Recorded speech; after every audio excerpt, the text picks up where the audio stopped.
आप सभी को हरियाली तीज की हार्दिक शुभकामनाएं। आप सभी के जीवन में माता पार्वती और भगवान शिव की कृपा सदैव बनी रहे, ऐसी मेरी शुभकामनाएं हैं। मैं डॉक्टर मनीषा शर्मा आप सबका हृदय से स्वागत करती हूं। आज के इस वीडियो में मैं आपको हरियाली तीज की कथा सुनाऊंगी। हरियाली तीज के दिन सुहागन महिलाएं पति की लंबी उम्र के लिए निर्जला व्रत रखती हैं।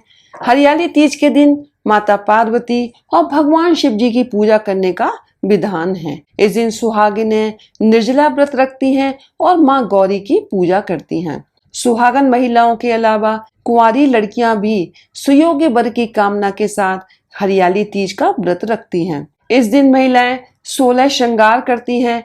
इस दिन विधि विधान से पूजा करने के अलावा हरियाली तीज की कथा भी जरूर पढ़नी या सुननी चाहिए, तभी व्रत सफल माना जाता है।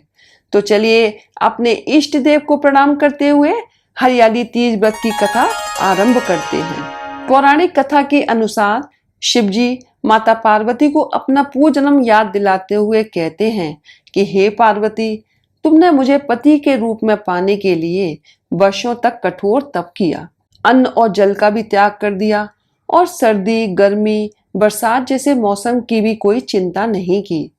उसके बाद तुम्हें वर के रूप में मैं प्राप्त हुआ। महादेव कथा सुनाते हुए कहते हैं कि हे पार्वती, तुम्हारे पिता तुम्हारी कष्ट साध्य तपस्या को देखकर बड़े दुखी होते थे। उन्हें बड़ा क्लेश होता था। तब एक दिन तुम्हारी तपस्या तथा पिता के क्लेश को देखकर नारद जी तुम्हारे घर पधारे। तुम्हारे पिता ने हृदय से अतिथि सत्कार करके उनके आने का कारण पूछा। नारद जी ने कहा, गिरिराज, मैं भगवान विष्णु के भेजने पर यहाँ उपस्थित हुआ हूँ। आपकी कन्या ने बड़ा कठोर तप किया है। इससे प्रसन्न होकर वे आपकी सुपुत्री से विवाह करना चाहते हैं। इस संदर्भ में आपकी राय जानना चाहता हूँ। नारद जी की बात सुनकर गिरिराज गदगद हो उठे। उनके तो जैसे सारे क्लेश ही दूर हो गए। प्रसन्नचित होकर वे बोले, श्रीमान, यदि स्वयं विष्णु मेरी कन्या का वरण करना चाहते हैं तो भला मुझे क्या आपत्ति हो सकती है। वे तो साक्षात ब्रह्म हैं। हे महर्षि, ये तो हर पिता की इच्छा होती है कि उसकी पुत्री सुख संपदा से युक्त पति के घर की लक्ष्मी बने। पिता की सार्थकता इसी में है कि पति के घर जाकर उसकी पुत्री पिता के घर से अधिक सुखी रहे। तुम्हारे पिता की स्वीकृति पाकर नारद जी विष्णु के पास गए और उनसे तुम्हारे ब्याह के निश्चित होने का समाचार सुनाया। लेकिन जब तुम्हारे पिता पर्वतराज ने यह बात तुम्हें बताई तो तुम बहुत दुखी हुई। भोलेनाथ कथा सुनाते हुए आगे कहते हैं कि जब तुमने अपनी सखी को ये बात बताई, मैंने सच्चे हृदय से भगवान शिव शंकर का वरण किया है, किंतु मेरे पिता ने मेरा विवाह विष्णु जी से निश्चित कर दिया। मैं विचित्र धर्म संकट में हूँ। तो उसने घनघोर जंगल में तुम्हें तप करने की सलाह दी, जो साधना स्थली भी हो और जहाँ तुम्हारे पिता तुम्हें खोज भी न पाए। वहां तुम साधना में लीन हो जाना। मुझे विश्वास है कि ईश्वर अवश्य ही तुम्हारी सहायता करेंगे। सखी की बात मानकर तुम मुझे पति के रूप में प्राप्त करने के लिए जंगल में एक गुफा के अंदर रेत की शिवलिंग बनाकर तप करने लगी। शिवजी माता पार्वती से आगे कहते हैं, तुम्हारे पिता तुम्हें घर पर न पाकर बड़े दुखी और चिंतित हुए। वे सोचने लगे कि तुम जाने कहाँ चली गई।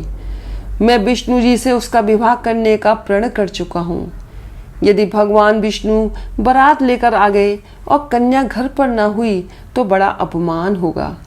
मैं तो कहीं मुंह दिखाने के योग्य भी नहीं रहूंगा।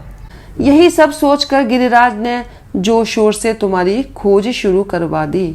इधर तुम्हारी खोज होती रही और उधर तुम अपनी सखी के साथ नदी के तट पर एक गुफा में मेरी आराधना में लीन थी। तुम्हारे पिता पर्वतराज ने तुम्हारी खोज में धरती और पाताल एक कर दिया, लेकिन तुम्हें ढूंढ नहीं पाए। तुम गुफा में सच्चे मन से तप करने में लगी रही। सावन मास की शुक्ल पक्ष की तृतीया तिथि पर प्रसन्न होकर मैंने तुम्हें दर्शन दिए। तब अपनी तपस्या के फलस्वरूप मुझे अपने समक्ष पाकर तुमने कहा, मैं हृदय से आपको पति के रूप में वरण कर चुकी हूँ। यदि आप सचमुच मेरी तपस्या से प्रसन्न होकर आप यहाँ पधारे हैं तो मुझे अपनी अर्धांगिनी के रूप में स्वीकार कर लीजिए। तब मैं तथास्तु कहकर तुम्हें पत्नी के रूप में स्वीकार कर लिया और कैलाश पर्वत पर लौट आया। इसके बाद तुम्हारे पिता भी ढूंढते हुए गुफा तक पहुंच गए और तुम्हारी इस कष्ट साध्य तपस्या का कारण तथा उद्देश्य पूछा।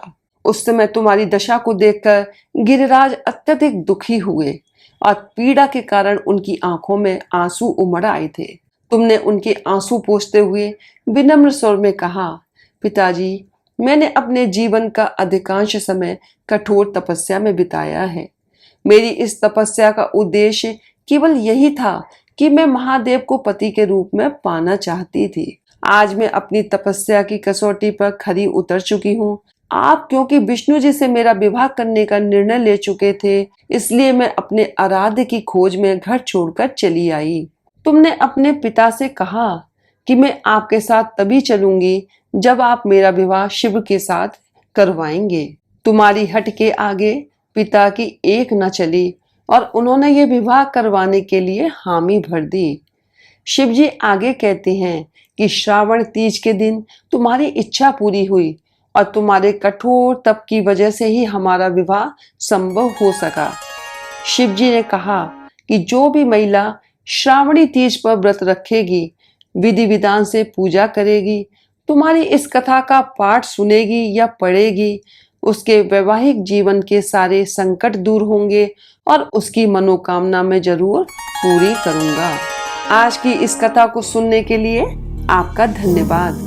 यदि आपको ये वीडियो पसंद आई हो तो इसे लाइक करें, शेयर करें, हमारे चैनल को सब्सक्राइब करें तथा बेल आइकन को प्रेस करें ताकि आप हमारे आने वाले वीडियोस को भी देख सकें। हर हर महादेव, जय भोलेनाथ।